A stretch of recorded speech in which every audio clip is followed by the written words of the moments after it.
Fickle minded চ্যানেলে আজ আপনারা শুনবেন অজেয় রায়ের লেখা উদ্ভট শখ। অজেয় রায়ের জন্ম হয় 17ই আগস্ট 1934 সালে বীরভূম জেলার শান্তিনিকেতনে। তার ছাত্রজীবন কাটে কলকাতা ও শান্তিনিকেতনে। অর্থনীতিতে স্নাতকোত্তর ডিগ্রি নিয়ে তিনি বিশ্বভারতীর কৃষি ও অর্থনীতি গবেষণা কেন্দ্রে গবেষক রূপে যোগ দেন এবং তারই পাশাপাশি চলতে থাকে সাহিত্য চর্চা। তিনি তার সাহিত্য জীবনে ছোটদের জন্য লিখেছেন বহু ছোট গল্প ও একাধিক উপন্যাস। তার রচনা প্রকাশিত হয়েছে সন্দেশ, আনন্দমেলা, শুকতারা, কিশোর ভারতী সহ বহু পত্রপত্রিকায়। তার লেখা উল্লেখযোগ্য রচনাগুলি হল ফেরোমান, মুঙ্গু, মানুক দেবতার রহস্য সন্ধানে ইত্যাদি। শ্রোতাদের সুবিধার্থে মূল গল্পের সামান্য পরিবর্তন আমরা করেছি। আজকের গল্প পাঠে সুমিত কর্মকার, সূত্রধার আমি সুজয় ভট্টাচার্য। শুরু হচ্ছে আজকের গল্প উদ্ভট শখ।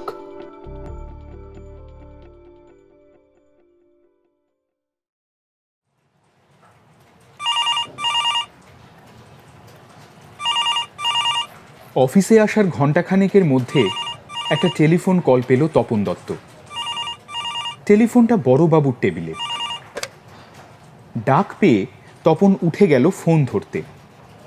টেলিফোনে অন্য প্রান্তের কথাগুলি শুনতে শুনতে তপনের হৃৎপিণ্ডটা ধরাস ধরাস করতে থাকে। সেকেন্ড 10 বাদে রিসিভার নামিয়ে রেখে সে উত্তেজিত সুরে বড়বাবুকে বলল, স্যার, আমাকে একবার বেরোতে হবে। আসলে আমার পিসিমা হঠাৎ অসুস্থ হয়ে পড়েছেন, ফোনে বলল ওর পাশের বাড়ি থেকে। তপনের উৎকণ্ঠিত ভাব দেখে বড়বাবু বললেন, হ্যাঁ যান, কিন্তু কি হয়েছে? তপন বলল, বুকে ব্যথা, খুব শ্বাসকষ্ট হচ্ছে। আসলে পিসিমার হার্ট তো ভালো নয়। ডাক্তার এসেছে? বলল তো এনেছে, পাড়ার ডাক্তার। না না না, ওকে স্পেশালিস্ট দিয়ে দেখান। তপন বিমর্ষভাবে বলে, অনেকবার তো বলেছি স্যার, পিসি কিছুতেই রাজি হতে চায় না। পুরনো কালের লোক তো, সেই পাড়ার ডাক্তারেই ভরসা। স্পেশালিস্ট দেখাতে ওনার যে কি ভয় আমি বুঝি না। কি করি বলুন তো, বেশি জোরও করতে পারি না, বড্ড জেদি মানুষ। আমি তাহলে যাই স্যার? হ্যাঁ যান, আপনার হাতে কোনো জরুরি কাজ থাকলে ওই নিতাইকেই বুঝিয়ে দিয়ে যাবেন, বলবেন আমি বলেছি।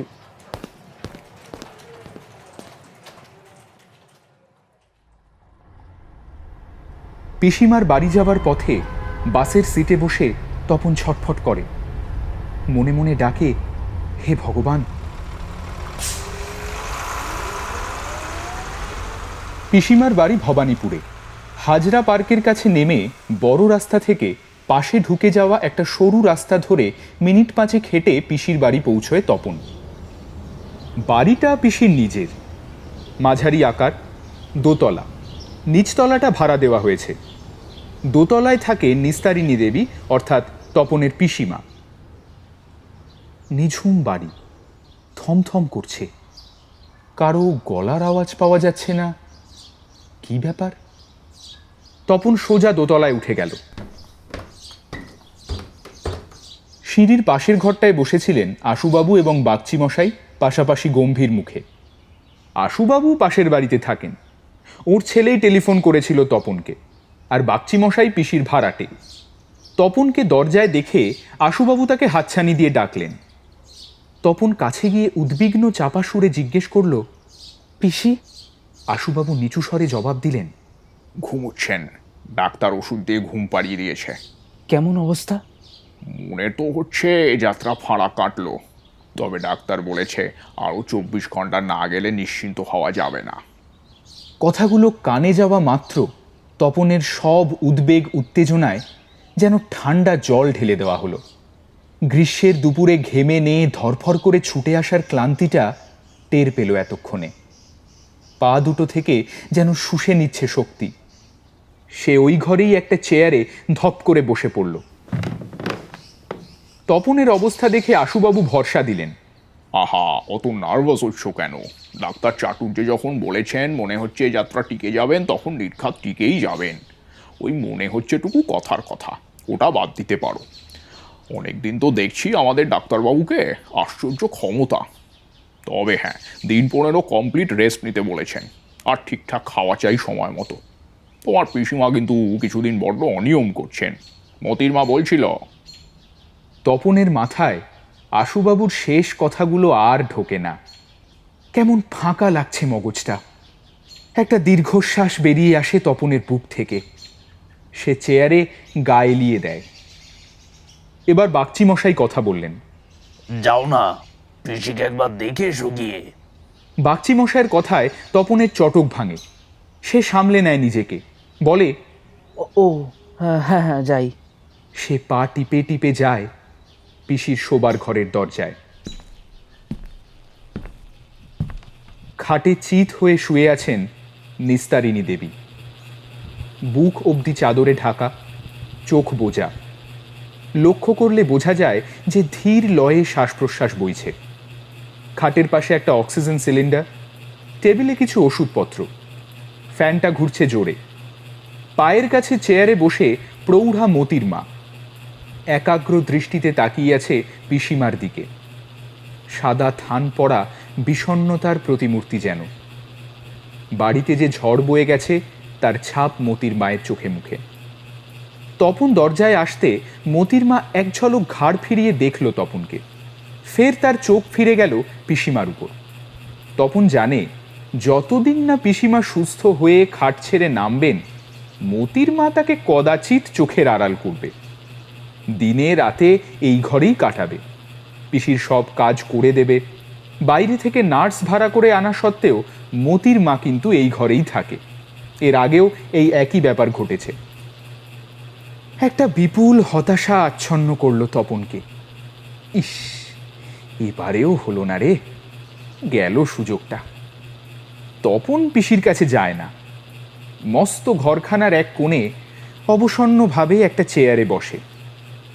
মাথায় তার রাজ্যের চিন্তার ঝড়। ওহ, আর কতদিন ঠেকিয়ে রাখা যাবে ছোটেলালকে, বেচুকে?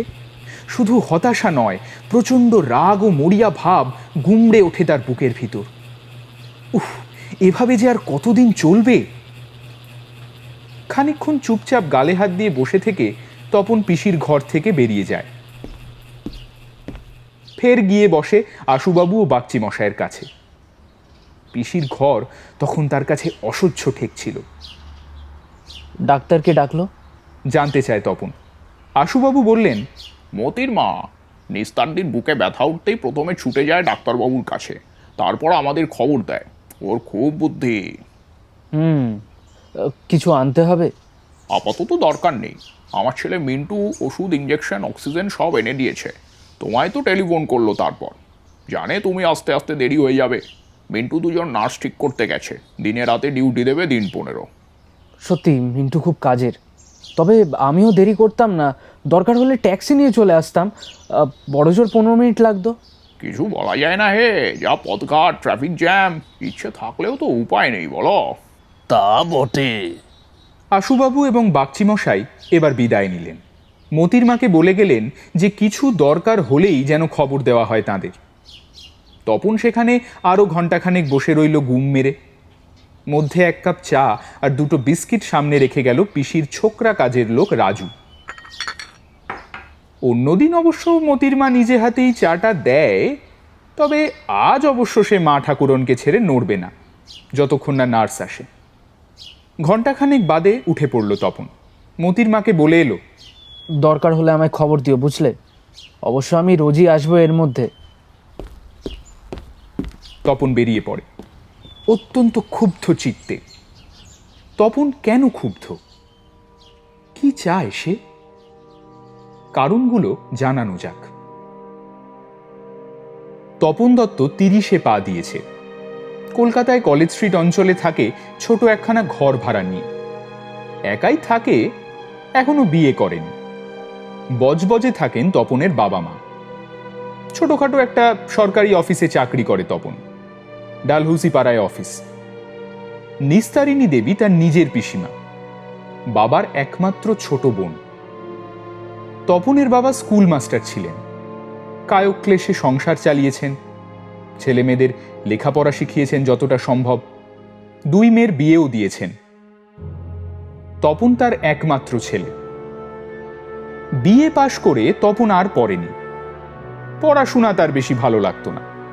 খেলাধুলো আর আড্ডায় তার মনোযোগ ছিল বেশি। বছর তিনেক বেকার ছিল, তখন টিউশনি সম্বল করে বাপের হোটেলে থেকে চুটিয়ে আড্ডা দিত। তারপর এই চাকরিটা জোটে। তপনের বাবা অবশ্য ছেলের কাছে হাত পাতেন না। এই পিসির সঙ্গে তপনের ঘনিষ্ঠতা হয় কলকাতায় চাকরি নিয়ে আসার পর। বাবা তপনকে বলে দিয়েছিলেন মাঝে মাঝে বিধবা নিঃসঙ্গ পিসির খোঁজ খবর নিতে। সেই সূত্রেই পরিচয় ঘন হয়। তপনের এই পিসির বয়স প্রায় 70। তার একটিমাত্র মেয়ে বিয়ের পর বিদেশে বাস করছে বহুকাল। মেয়ে 2-1 বছর অন্তর দেশে আসে মাকে দেখতে। পিসি রীতিমতো ধনী। কলকাতা শহরে তার 2টো বাড়ি, এছাড়া সোনাদানা জমাটো টাকাও প্রচুর। পিসির মেয়ে অবশ্য বলে দিয়েছে যে মায়ের সম্পত্তি তার চাই না, কারণ সে বা তার স্বামী আর এদেশে ফিরবে না, তাদের কোনো অভাবও নেই। সুতরাং মা তার সম্পত্তি যাকে খুশি দান করে যেতে পারেন। তপন প্রথম প্রথম পিসির কাছে যেত 2টো ভালো মন্দ খাবারের লোভে। তারপর পিসির টাকা কড়ির গন্ধ পেয়ে পিসিকে রীতিমতো তোয়াজ শুরু করে। নিঃসঙ্গ পিসিরও ক্রমে বেশ স্নেহ জন্মায় ভাইপোটির উপর। তিনি কয়েক বছর আগে একদিন স্পষ্টই জানিয়ে দিয়েছিলেন যে তাঁর উইলে তপনের জন্য মোটা অর্থ বরাদ্দ করে রেখেছেন। মতির মাও কিছু পাবে, আর বাকি সম্পত্তি পাবে এক অনাথ আশ্রম। যে কোনো কারণেই হোক পিসির সঙ্গে তার শ্বশুর বাড়ির লোকেদের কোনো সম্পর্ক নেই। মতির মায়ের বয়স প্রায় 50, বিধবা, তার আপনজন কেউ নেই। নিস্তারিণী দেবীর আশ্রয় এসেছে বছর 10। সে প্রাণ দিয়ে ভালোবাসে মনিপ ঠাকুরনটিকে। প্রচুর পয়সা থাকলেও পিসির জীবনযাত্রা খুবই সাদাসিধে। তিনি তপনকে বলেছেন, তোর পিসে মশাই অনেক কষ্টে ব্যবসা করে অবস্থা ফিরিয়েছিলেন, কিন্তু কখনো অযথা বড় মানুষই করেননি। তার রেখে যাওয়া বিষয় সম্পত্তি আমি সৎ কাজেই দান করব, নষ্ট হতে দেবো না। অবশ্য আমায় যারা ভালোবাসে, যত্ন করে, লোক ভালো, তাদেরও বঞ্চিত করব না। পিসি অত্যন্ত একগুঁয়ে এবং নীতিবাগীশ। তপনের বেজায় ভয় পিসি তার আসল হালচাল টের পেলে হয়তো একটি পয়সাও জুটবে না তার বরাতে। তাই প্রাণপণে এসে পিসির সামনে ভরম বজায় রেখে চলে। ছোট থেকে তপনের মনে প্রচুর স্বাদ, ভালো ভালো খাওয়া, পড়া, জিনিস কেনা। কিন্তু টানাটানির সংসারে এবং কড়া বাপের শাসনে সেসব স্বাদ আহ্লাদ মেটেনি। চাকরি পেয়ে শহরে এসে তার সুপ্ত বাসনাগুলো ডানা মেলে। কিছু খারাপ সঙ্গীও জুটেছে কলকাতায়। তাদের পাল্লায় পড়ে নানান বদখেয়াল কাঁধে ভর করেছে।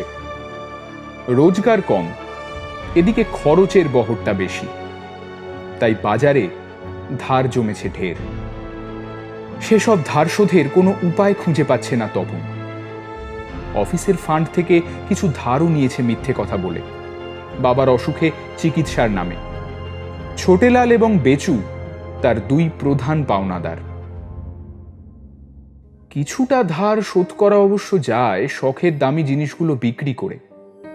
এছাড়া অফিসের ফান্ড থেকে আরো ধার নিতে হবে।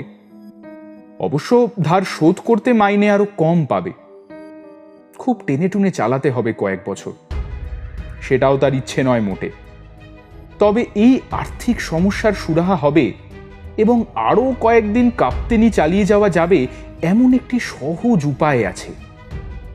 পিসিমা, অর্থাৎ পিসিমা যদি এখনই গত হন, তপনের হাতে তাহলে মোটা টাকা আসে এবং সে দুশ্চিন্তা মুক্ত হয়।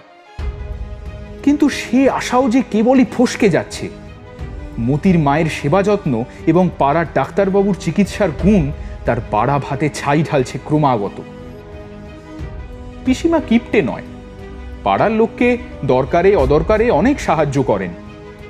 কিন্তু পিসির থেকে আর ধার পাবার উপায় নেই, কারণ বছর 5 আগে তপন পিসির থেকে 10,000 টাকা ধার করেছিল কাপড়ের ব্যবসা করবে বলে। সে ধার শোধ হয়নি। সত্যি সত্যি ব্যবসা দাঁড় করানোর মতো ধৈর্য বা খাটাখাটনি তপনের ধাতে নেই। সহজে বড়লোক হবার আশায় সেই টাকায় রেস খেলেছে। টাকা উড়ে গেছে কয়েক মাসে, টাকা শোধ দিতে না পারায় পিসি একটু চটেছিলেন। বলেছিলেন, তোর দ্বারা ব্যবসা হবে না, তোকে আর টাকা দেব না ব্যবসায় লাগাতে। ভাগ্যিস পিসি জানতে পারেনি যে কিভাবে নষ্ট হয়েছে তার টাকাগুলো। মাসখানেকের মধ্যে তপনের পিসি আবার সুস্থ হয়ে উঠলেন। 8টার ভিতর পিসির বাড়ি হাজির হলে খাসা জলখাবার জোটে। কখনো লুচি বেগুন ভাজা, কখনো বা মোহনভোগ। পিসি নিজে অবশ্য খান মুড়ি চিড়ে, তবে লোক খাওয়াতে ভালোবাসেন। যাকে তাকে নয়, পছন্দের লোক হওয়া চাই। তপন যখন লুচি খায়, পিসি তখন খাবার টেবিলের অপর প্রান্তে চেয়ারে বসে একটা বড় পাথরের গেলাসে লেবু চিনির শরবত খান, একটু একটু করে। কথাবার্তা বলেন আর মাঝে মাঝে চুমুক দেন। কখনো বা সংসারের কাজে উঠে যান, গেলাসটা টেবিলে রেখে ফের এসে চুমুক দেন। একদিন সকালে এমনি খেতে খেতে তপনের হঠাৎ মনে খেলে যায়, পিসি তো এখন উঠে গেছে, অর্ধেক খালি গেলাসটা টেবিলে পড়ে আছে, ধারে কাছে কেউ নেই। এ সময়টা মতির মাও রান্নাঘরে থাকে। ওই গেলাসের শরবতে যদি টুক করে ফেলে দেওয়া যায় কোনো তীব্র বিষ, ব্যাস কাজ হাসিল। তারপরেই মনে জাগে, এরপর কিন্তু লোকে ঠিক সন্দেহ করবে, পুলিশে খবর দেবে, মৃতদেহ পোস্টমর্টেম হবে, জানা যাবে বিষের অস্তিত্ব। তখন সে তো ধরা পড়ে যাবে, ফলে ফাঁসি কিংবা যাবজ্জীবন কারাদণ্ড। ভিতরে ভিতরে তপনের অবস্থা এমন শোচনীয় হয়ে উঠেছে যে পিসিকে খুন করার চিন্তাও আটকাচ্ছে না তার বিবেকে। কাল ছোটেলাল হুমকি দিয়েছে তপনকে। এই মাসে তপন ছোটেলালের ধারের সুদ গুনতে পারেনি, আসছে মাসে একসঙ্গে 2 মাসের সুদ চাই, নইলে কিভাবে পাওনা আদায় করতে হয় তা ছোটেলাল ভালো মতোই জানে। শুধু ছোটেলাল নয়, অন্য পাওনাদারদেরও তাগাদাও ক্রমে বাড়ছে। সমস্তটা না হোক, অন্তত কিছুটা ধার শোধ করা চাই। মরিয়া তপনের মাথায় অনেক উদ্ভট চিন্তা খেলে। হয় পিসি নয় ছোটেলাল, দুজনের একজন অন্তত এখনই পটল তুললে সে আপাতত খানিক নিশ্চিন্ত হয়। ছোটেলালের কাছে কর্জের পরিমাণটা সবচেয়ে বেশি। লোকটা সাক্ষাৎ গুন্ডা, ওকে একটি পয়সাও ফাঁকি দেবার উপায় নেই। কিন্তু ছোটেলালকে বাগে পাওয়া কঠিন, সুতরাং পিসিই ভরসা। পিসিকে এক্ষুনি দুনিয়া থেকে সরিয়ে দেবার কত প্ল্যান যে তার মাথায় ঘোরে, কিন্তু তার উপর বিন্দুমাত্র সন্দেহ পড়বে না এমন একটাও পথ সে দেখতে পায় না। অফিসে অনেকেই জানে যে বড়লোক পিসির দৌলতে তপন এখন বিলাসিতা করে। এত ধারের ব্যাপারটা যদি জানাজানি হয়ে যায়, অফিসেও তার খুব প্রেস্টিজ চলে যাবে। হঠাৎ তপন একটা দিশে পেল, একেবারে আচমকা। টিফিনের সময় অফিসের ক্যান্টিনে আড্ডা দিচ্ছিল অনেকে। তপনের মন মেজাজ ভালো নেই, সে চুপচাপ বসে চা খাচ্ছিল, শুনে যাচ্ছিল অন্যদের কথা। সেদিনকার দৈনিক সংবাদপত্রে একটা খবর বেরিয়েছিল, তাই নিয়ে জোর আলোচনা বেঁধেছে। খবরটা এই, বড়বাজারে এক ধনী ব্যক্তিকে মৃত অবস্থায় পাওয়া গেছে তার শোবার ঘরে। মনে হচ্ছে বিষক্রিয়ায় মৃত্যু, তবে খুন বা আত্মহত্যা বোঝা যায়নি। 3 তলায় একা থাকতেন বৃদ্ধ, সকালে তাকে মৃত অবস্থায় দেখতে পাওয়া যায়। বৃদ্ধ ইদানিং খুব ভুগছিলেন, পুলিশ বাড়ির লোকেদের জেরা করেছে, লাশ ময়না তদন্তে পাঠানো হয়েছে।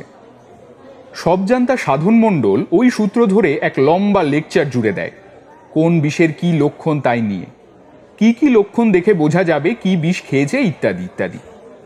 তার বক্তৃতা শেষ হতেই মদন বলল, ইস, এমন বিষ কি নেই যে খাওয়ালে কেউ ধরতে পারবে না এবং পোস্টমর্টেমেও ধরা যাবে না?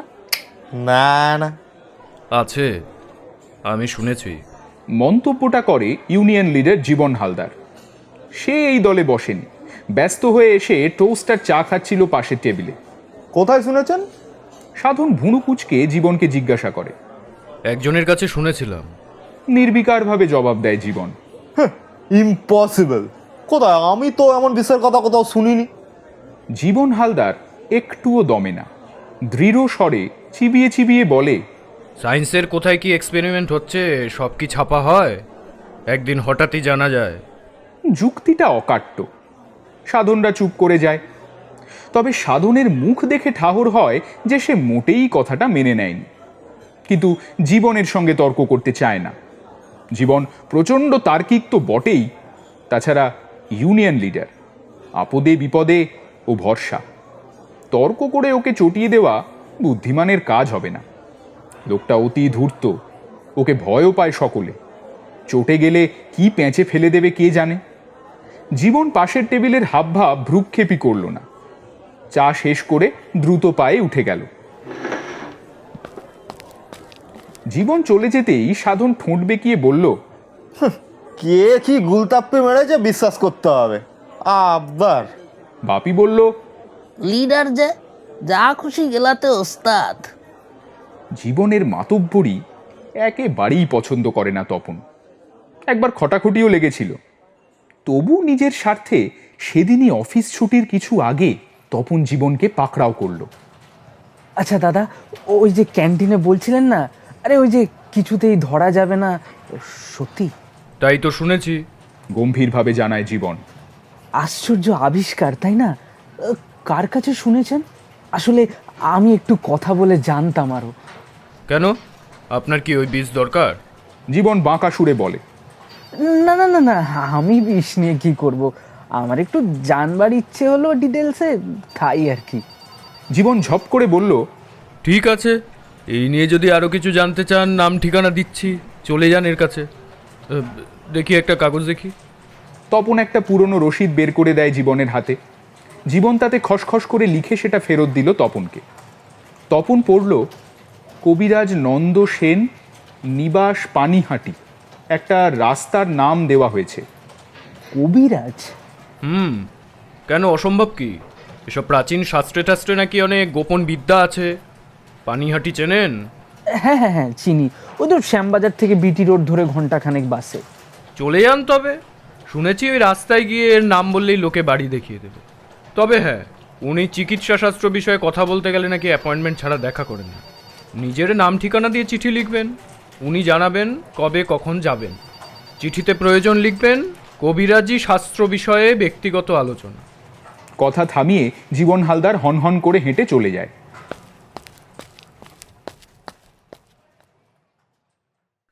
পরদিনই কবিরাজ নন্দ সেনের নামে একটি পোস্ট কার্ড ছাড়ল তপন। দিন দশেক পরে কবিরাজ নন্দ সেনের উত্তর এলো পোস্ট কার্ডে। লাল কালিতে গোটা গোটা অক্ষরে লেখা, আগামী রবিবার দুপুর 3টে থেকে 4টের মধ্যে যেতে লিখেছেন, অর্থাৎ 3 দিন বাদে। পানিহাটিতে নন্দ কবিরাজের বাড়ি খুঁজে পেতে অসুবিধে হলো না তপনের। ওই রাস্তায় একজন দেখিয়ে দিল, নন্দ কবিরাজের বাড়ি এই রাস্তা ধরে সোজা গায়ে যান, একটা বাঁক পাবেন, ঘুরেই বাড়িকে একটা বকুল গাছ, তার সামনের দোতলা বাড়ি, ওপরে দেখবেন একটা সাইনবোর্ড আছে, ওইটাই। অঞ্চলটা প্রাচীন, রাস্তার ধারে বেশিরভাগ বাড়ি পুরনো, আবার কয়েকটা হাল আমলের নতুন বাড়িও রয়েছে। দুপুরে পথে তখন লোক চলাচল খুব কম। সাইনবোর্ডটা দেখতে পেল তপন। ময়লা রংচটা, লেখা কবিরাজ নন্দ সেন, তারপর কতকগুলি উপাধি বা ডিগ্রি ছোট ছোট অক্ষরে। কবিরাজের বাড়িটা প্রকাণ্ড, বহু পুরনো, মেরামতের অভাবে জীর্ণ। পলেস্তারা খসা ইট বের হওয়া দেওয়াল, বিবর্ণ জানলাগুলো বেশিরভাগই বন্ধ। মানুষ সমান উঁচু পাঁচিল দিয়ে ঘেরা বাড়ি। পাঁচিল ভেঙে গেছে অনেক জায়গায়, গেটের জায়গাটা হাঁ হয়ে আছে। গেট নেই। বাড়ির পিছনে জমি রয়েছে খানিক, সেখানে কয়েকটা বড় বড় গাছ বাড়ির ছাদ ছাড়িয়ে উঠেছে। নিস্তব্ধ বাড়িটায় কেউ বাস করে কিনা বোঝা দায়। গেটের ফাঁক দিয়ে হাতকুড়ি সোজা পেরিয়ে মোটা মোটা 2 থামের পিছনে এক ফালি বারান্দা। সাইনবোর্ডটা ঝুলছে বারান্দার মাথায়। বারান্দার পিছনে একটা ঘর দেখা যাচ্ছে, তার দরজাটা খোলা। তপন হাতঘড়িতে দেখল 3:20 রাস্তার দুধারে তাকালো, কেউ নেই। সে গেট পেরিয়ে বারান্দায় উঠে খোলা দরজায় উঁকি মারল। ঘরের পেছনের দেয়াল ঘেঁষে একটা তক্তপোষ, তাতে শতরঞ্চি পাতা। তার উপর একজন বসে দরজার দিকে মুখ করে কিছু পড়ছেন, সামনে কাঠের ডেস্কে বই রেখে। তপনের পায়ের শব্দে মুখ তুলে ভারী গলায় বললেন, কে? তপন ঘরে ঢোকে, জিজ্ঞেস করে, কবিরাজ নন্দসেন আছেন? হ্যাঁ আছি, কি চাই? ভদ্রলোক উত্তর দেন। তপন নীরবে কবিরাজের জবাব লেখা পোস্টকার্ডখানা বাড়িয়ে দেয়। এক নজরে সেটিকে দেখে নিয়ে কবিরাজ বললেন, এখানে বসুন। তক্তপোষের সামনে কয়েকটা পুরনো কাঠের চেয়ার, তারই একটায় বসল তপন। ঘরের একধারে দুটো খোলা জানলা, তাই দিয়ে ঘরে রোদ ঢুকছে। ঘরখানায় তপন একবার চোখ বুলিয়ে নেয়। বেশ বড় ঘরখানা। একধারে কাচের পাল্লা দেওয়া বড় একটা আলমারি, তাতে অনেক শিশি বোতল। কবিরাজের পাশে তক্তপোষে রাখা এক গাদা বই খাতা। দেয়ালে একটা ছবি ঝুলছে এক বৃদ্ধের। ঘরের আর কিছুর দিকে নজর দেবার সময় পায় না তপন। সামনের লোকটি তার যাবতীয় মনোযোগ আকর্ষণ করে। কবিরাজ নন্দসেনের চেহারাখানা চোখে পড়ার মতো। বাবু হয়ে খাড়া বসে আছেন, মাঝারি লম্বা, রোগা পাকানো শরীর, ফর্সা রং, পরনে ঢোলা গেরুয়া পাঞ্জাবি এবং ধুতি, মুখে দাড়ি গোফের জঙ্গল, মাথায় ঘাড় অবধি ঢাকা ঘন চুল, লম্বাটে মুখ, চুল দাড়িতে কিছু পাকা চুলের রেখা। বয়স 40 থেকে 60-এর মধ্যে যা খুশি হতে পারে।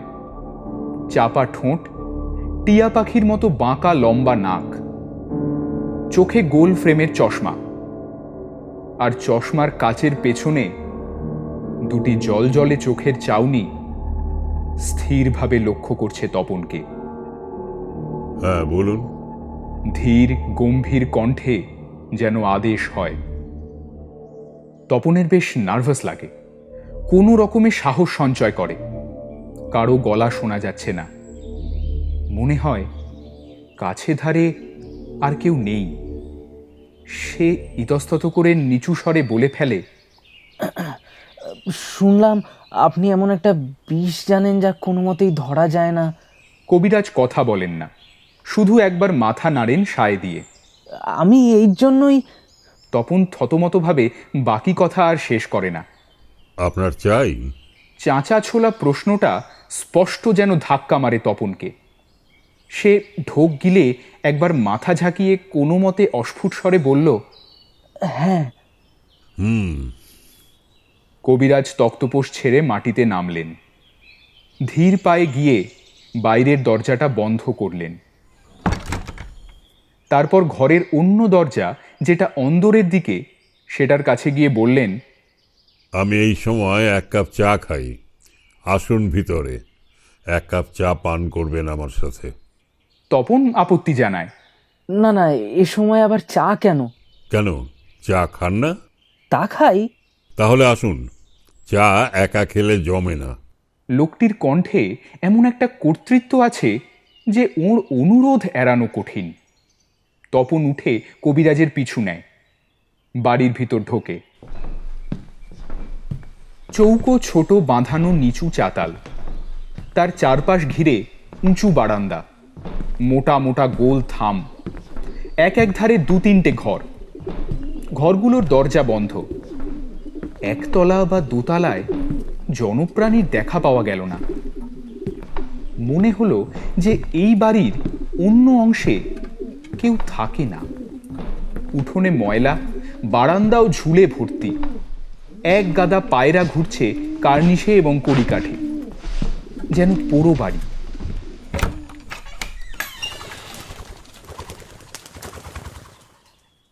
একটা ঘরের ছিটকিনি খুলে কবিরাজ তপনকে ডাকলেন, আসুন ভিতরে। মাঝারি ঘরখানা, একটি মাত্র খড়খড়ি দেওয়া জানলা, সেটি খোলা, যথেষ্ট আলো ঢুকছে না ঘরে। দুদিকের দেওয়ালে 5-6 হাত উঁচু অবধি কাঠের খোলা তাক, দুটো মস্ত মস্ত কাঁচের পাল্লা দেওয়া কাঠের আলমারি একধারে। তাকে ও আলমারিতে অজস্র নানা আকারের শিশি বোতল, নানা রকম বাটি, প্লেট, ছুরি, চামচ, গোল কাগজের ঠোঙা ইত্যাদি ইত্যাদি। শিশি বোতলগুলো যে খালি নয় বোঝা যায় দেখে। দেয়াল ঘেঁষে একধারে একটা সরু কাঠের বেঞ্চি, বেঞ্চির ওপর 2-3টে শিশি এবং কিছু টুকরো গাছের শিকড়, ডাল ও পাতা। কেমন অদ্ভুত একটা গন্ধ আসছে ঘরে। তপনের মনে হলো এই ঘরেই বোধহয় কবিরাজের ওষুধের স্টক থাকে, ওষুধ তৈরি হয়। এখানে বসুন। ঘরের মাঝখানে ছোট একটা টেবিল, তার দুপাশে দুটো চেয়ার। তার একটা চেয়ারে তপন গিয়ে বসল। ঘরের কোণে একটা স্টোভ ছিল, সেটা জ্বাললেন কবিরাজ। তারপর কেটলিতে কুঁজো থেকে জল ভরে বসিয়ে দিলেন স্টোভে। তাক থেকে দুটো কাপ নামিয়ে ধুয়ে রাখলেন বেঞ্চিতে। দড়িতে ঝোলানো ঝাড়নে হাত মুছে এবার তিনি এসে বসলেন তপনের মুখোমুখি। এবার বলুন, ওই বীজ দিয়ে আপনি কাকে হত্যা করতে চান এবং কেন? এই আচমকা প্রশ্নে তপন একেবারে থ হয়ে গেল। তার মুখে খানিকক্ষণ কথা বেরোলো না। তারপর প্রবল প্রতিবাদের ভঙ্গিতে বলল, না না না, আমি সেজন্য চাইনি। তপনের কথা হাত তুলে থামিয়ে দিলেন কবিরাজ। অবিচলিতভাবে বললেন, অযথা সময় নষ্ট করে লাভ নেই, যা জানতে চাইছি উত্তর দিন। মানুষটির প্রচণ্ড ব্যক্তিত্বে আচ্ছন্ন হয়ে তপন বুঝল যে একে ধোকা দেওয়া বৃথা। সে একটু ইতস্তত করে বলল, তার কি দরকার আছে? আমি কিন্তু এর জন্য উপযুক্ত মূল্য দিতে প্রস্তুত। আছে, কারণ আমি আগে বুঝে নিই এই বীজ যাকে দেব তাকে এটা দেওয়া উচিত হবে কিনা। উচিত মনে করলে তবেই দিই, নইলে দিই না। যদি আপত্তি থাকে বলবেন না, কিন্তু সেক্ষেত্রে আমি নিরুপায়। আপনাকে বস্তু দেবার কথা, তাহলে কোনো মতেই বিবেচনা করতে পারবো না। ভেবে দেখুন কি করবেন। নিস্তব্ধ ঘর, শুধু শোঁ শোঁ স্টোভের আওয়াজ হচ্ছে। মরিয়া তপন একটা দীর্ঘশ্বাস ফেলে বলল, ঠিক আছে, ঠিক আছে, বলছি। যাকে আমি মারতে চাই তিনি হচ্ছেন আমার পিসিমা। আর মারতে চাইছি কারণ তপন একটা লম্বা গল্প ফেঁদে বসে। বৃদ্ধা পিসিমা দীর্ঘকাল শয্যাশায়ী। তাকে চিকিৎসা করাতে করাতে তপন নিঃস্ব হতে বসেছে, ধারে ডুবে যাচ্ছে। চিকিৎসা না করালে বাবা মনে কষ্ট পাবেন, তাই বাধ্য হয়ে। পঙ্গু পিসিমার কোনোদিন আর ভালো হয়ে ওঠার সম্ভাবনা নেই। শুধু শুধু এই বিরাট খরচ তাকে টানতে হচ্ছে। আরও কতদিন যে টানতে হবে কে জানে। রোগে ভুগে ভুগে পিসিমার মেজাজ ভীষণ খিটখিটে হয়ে গেছে। সর্বদা চিৎকার চেঁচামেচি করেন শুয়ে শুয়ে। এর জন্যে তপনের স্ত্রী নিতান্তই বিরক্ত। সে আর পিসিমার সেবা করতে চাইছে না। সংসারে ঘোর অশান্তি লেগে গেছে পিসিমাকে নিয়ে। পিসিমা গত হলে তপনের সংসারে অনেক সমস্যার সমাধান হয়, শান্তি ফিরে আসে, পিসিও রোগ যন্ত্রণা থেকে মুক্তি পান। পিসিকে কোথাও যে পাঠিয়ে দেবেন তারও কোনো উপায় নেই, ইত্যাদি ইত্যাদি। কবিরাজ মশাই হঠাৎ তাকে থামিয়ে দিলেন। দাঁড়ান, চাটা বানিয়ে নিই, জল ফুটে গেছে। কবিরাজ মেঝেতে উবু হয়ে বসে চা বানাতে থাকেন।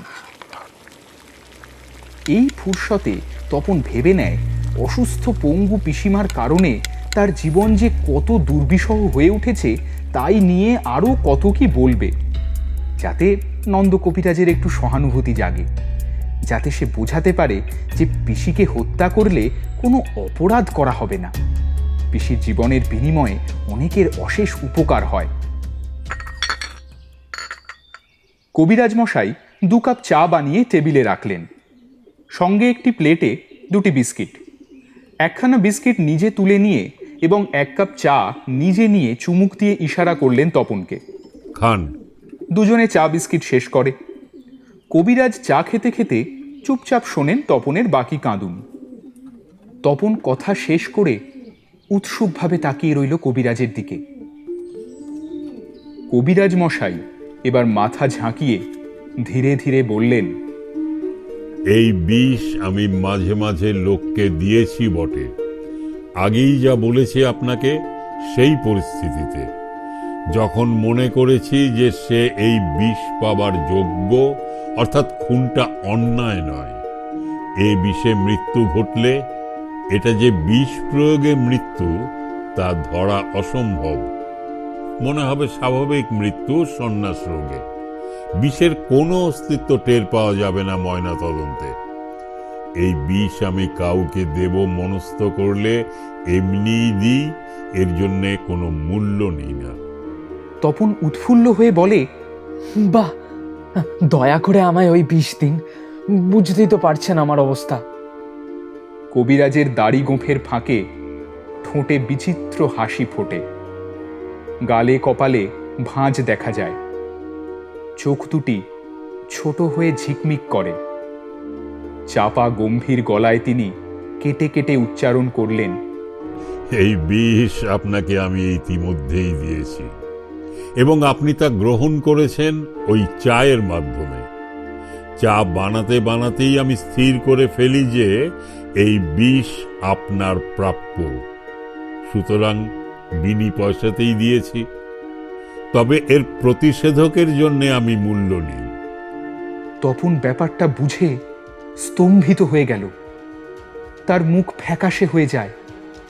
সে কিছু ঝুঁকি আন্দাজ করেই এসেছিল, হয়তো বাগে পেয়ে বিষের জন্য প্রচুর দর হাঁকবে, অথবা ভবিষ্যতে ব্ল্যাকমেল করতে পারে, কিংবা অন্য কোনো ফাঁদে ফেলতে পারে, কিন্তু এই সম্ভাবনা সে ভাবতেই পারেনি। তপন হঠাৎ পকেট থেকে একটা ভাঁজ করা ছুরি বের করে স্প্রিং টিপল। 8 ইঞ্চি লম্বা ধারালো ফলাটা ঝড়াং করে বেরিয়ে এলো। ওটা ব্যবহার না করাই ভালো, বুঝলেন? প্রতিষেধকটা তাহলে কিন্তু আর মিলবে না।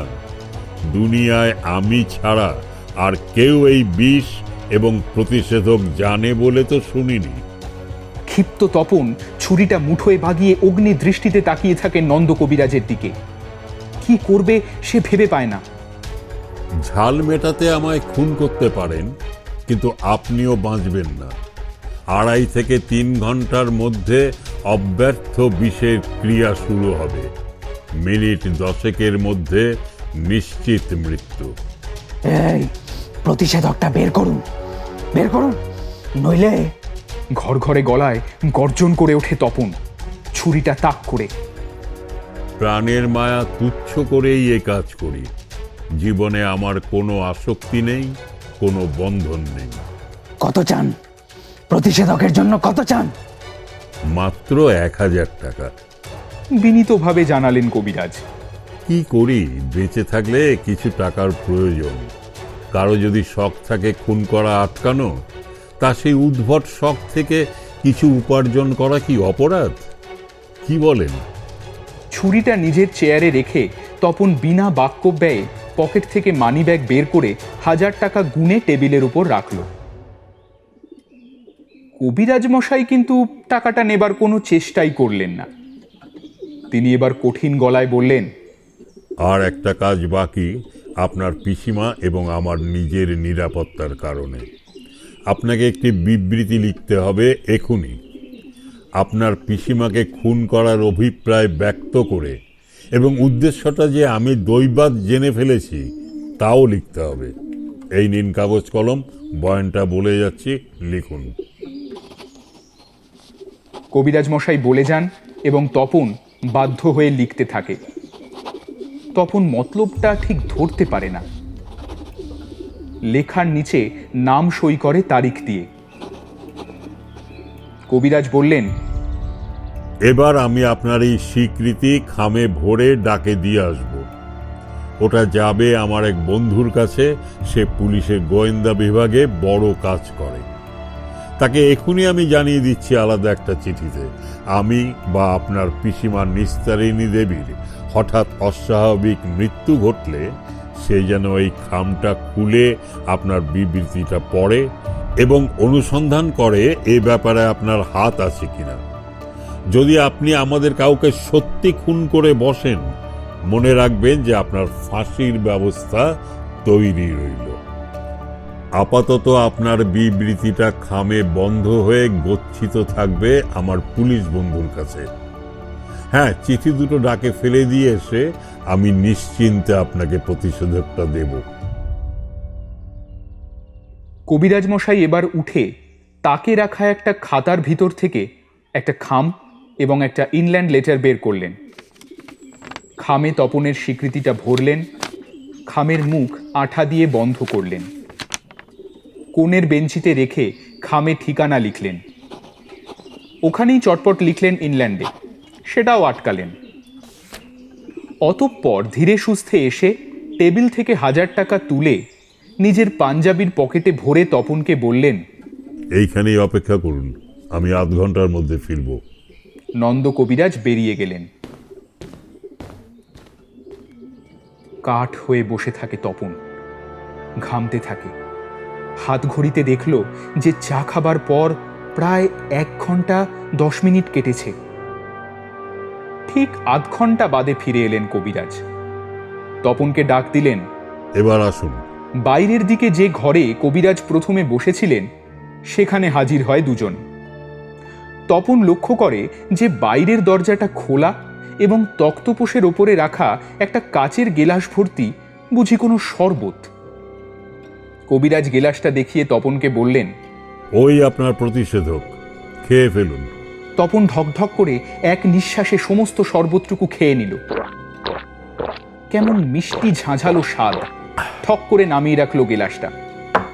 তপনের চোখ মুখের ভাব লক্ষ্য করে কবিরাজ মশাই কড়া গলায় বললেন, কোনো মারধর বা গুন্ডামির চেষ্টা করবেন না। মনে রাখবেন, পুলিশের এক বড় কর্তা আমার বন্ধু, আর এ পাড়ার লোক আমায় খুব মানে।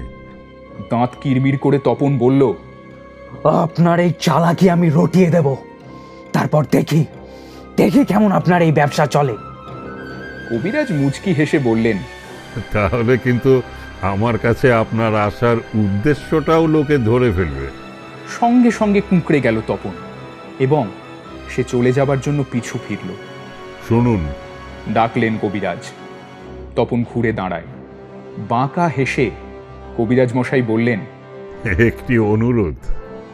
ইচ্ছে হলে আমার এই বিষের খবর অন্যদেরও জানাতে পারেন, কারণটা বুঝে, তবে একটু কৌশলে।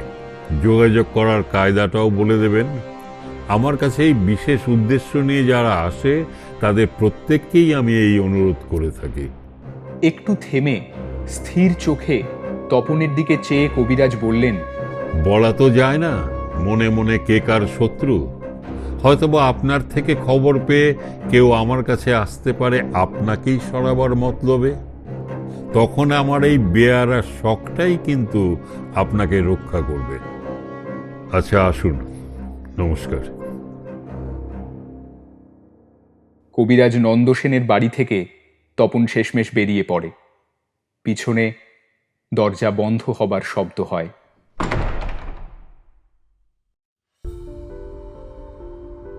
শুনছিলেন অজেয় রায় রচিত উদ্ভট শখ।